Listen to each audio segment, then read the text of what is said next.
Kelahiran Indonesia. Soekarno, 1901 hingga 1970, yang lahir di Surabaya pada masa pemerintahan kolonial Belanda, adalah pemimpin nasionalis dan pahlawan nasional yang mendedikasikan hidupnya kepada perjuangan kemerdekaan Indonesia. Meskipun bertumbuh dalam lingkungan tradisional Jawa, dan dikombinasikan dengan pengaruh Bali dari sisi keluarga ibunya, Soekarno mendapatkan pendidikan di sekolah-sekolah modern kolonial Belanda. Sejak usia muda minat utamanya adalah membaca buku-buku dengan topik filosofi, politik dan sosialisme. Waktu masih sekolah di Surabaya, Soekarno tinggal di rumahnya Umar Said Cokro Aminoto, pemimpin pertama dari Sarekat Islam, yang kemudian menjadi gerakan penting untuk kebangkitan nasional Indonesia. Cokro Aminoto menjadi mentor politik dan inspirasi bagi Soekarno. Pada tahun 1927 Soekarno mendirikan dan menjadi pemimpin sebuah organisasi politik yang disebut Partai Nasional Indonesia, PNI, yang bertujuan untuk mencapai kemerdekaan penuh untuk Indonesia.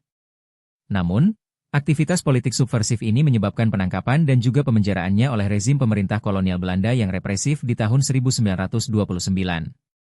Bagi orang-orang Indonesia pada saat itu, pembuangan Soekarno itu malah memperkuat saja citranya sebagai pahlawan nasional dan pejuang kemerdekaan. Setelah pembebasannya, Soekarno berada dalam konflik yang terus berkelanjutan dengan pemerintahan kolonial selama tahun 1930-an, menyebabkan Soekarno berkali-kali dipenjara. Waktu Jepang menginvasi Hindia Belanda pada bulan Maret 1942, Soekarno menganggap kolaborasi dengan Jepang sebagai satu-satunya cara untuk meraih kemerdekaan secara sukses. Sebuah taktik yang terbukti efektif.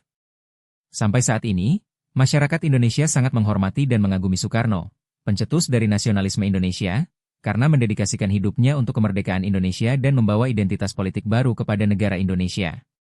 Kelahiran yang sulit bangsa Indonesia.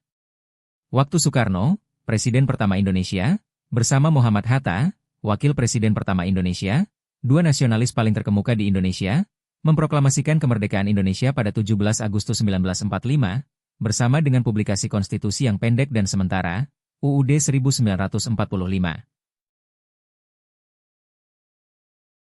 Sejarah proses pemilihan Presiden dan Wakil Presiden Indonesia pertama merupakan bagian penting dari perjalanan awal kemerdekaan Indonesia. Proses pemilihan Presiden dan Wakil Presiden Indonesia pertama berlangsung melalui mekanisme yang berbeda dibandingkan pemilihan langsung seperti yang ada saat ini. Proses ini terjadi pada tahun 1945, setelah proklamasi kemerdekaan Indonesia. Setelah proklamasi kemerdekaan pada 17 Agustus 1945, Indonesia segera mempersiapkan struktur pemerintahan negara yang baru merdeka. Hal ini termasuk pembentukan konstitusi dan pemilihan pemimpin negara. Sebelum proklamasi kemerdekaan, Jepang membentuk Panitia Persiapan Kemerdekaan Indonesia, PPKI, pada 7 Agustus 1945. Setelah kemerdekaan diproklamasikan, PPKI menjadi badan yang berperan penting dalam menentukan langkah awal pemerintahan Indonesia.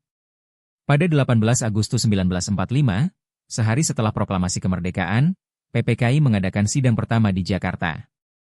Dalam sidang ini, beberapa keputusan penting diambil. Penetapan UUD 1945, PPKI menetapkan Undang-Undang Dasar 1945 sebagai Konstitusi Negara Indonesia. Penetapan bentuk negara, diputuskan bahwa Indonesia akan berbentuk republik, dengan seorang presiden sebagai kepala negara dan kepala pemerintahan. Pemilihan presiden dan wakil presiden. Setelah bentuk negara ditetapkan, langkah berikutnya adalah memilih presiden dan wakil presiden.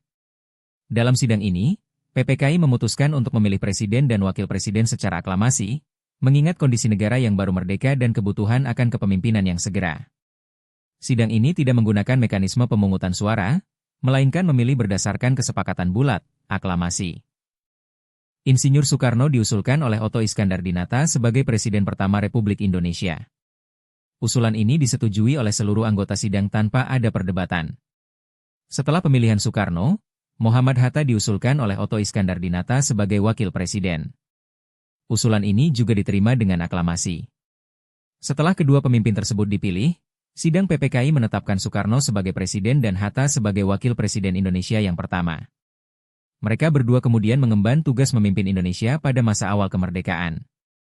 Setelah terpilih, tugas pertama Presiden Soekarno dan Wakil Presiden Hatta adalah membentuk pemerintahan serta menjaga stabilitas negara yang baru merdeka, menghadapi tantangan dari dalam maupun luar negeri.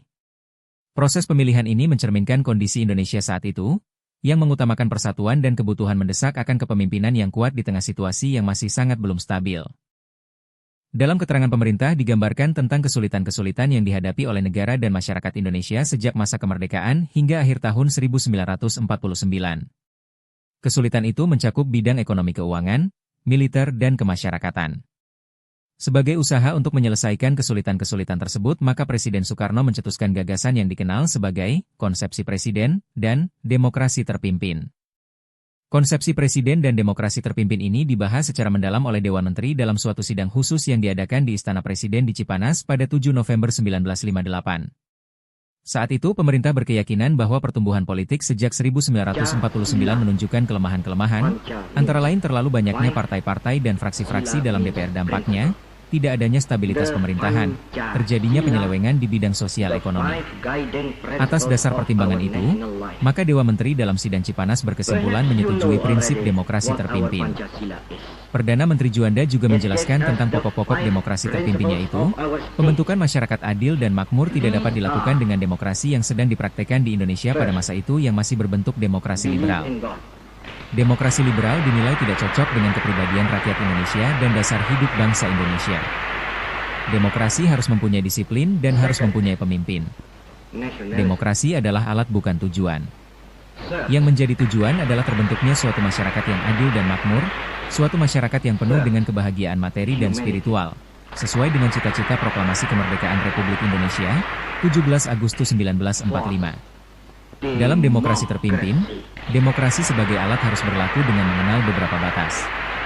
Batas itu adalah batas kepentingan rakyat banyak, batas kesusilaan, batas keselamatan negara, batas kepribadian bangsa, dan batas pertanggungjawaban kepada Tuhan. Dengan demikian demokrasi terpimpin adalah demokrasi penyelenggaraan, work democratie. Sebagai konsekuensi dari pelaksanaan demokrasi terpimpin, maka partai-partai harus ditertibkan. Penertiban partai-partai dilakukan melalui undang-undang yang saat itu sedang